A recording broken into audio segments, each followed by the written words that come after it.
you know, I grew up working on lamps.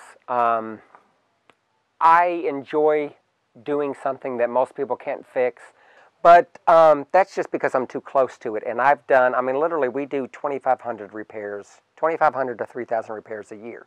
I'm 36. I've worked here full time since I was 18.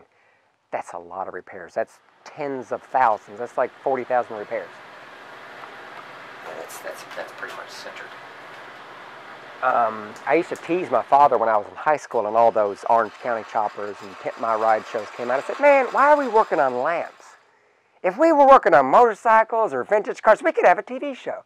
We could bicker more. You know, we could make it entertaining.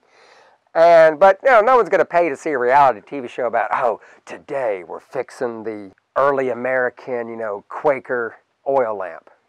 You know, the drama that takes place where Rod loses the part and then searches all day to find the one missing part to hold it together. You know, you can't, you know, it's not going to work. But basically we do the same thing. It's all custom work. People come in with wild ideas and we have to figure out, okay, how are we going to make this? You know, so it's a lot of custom work.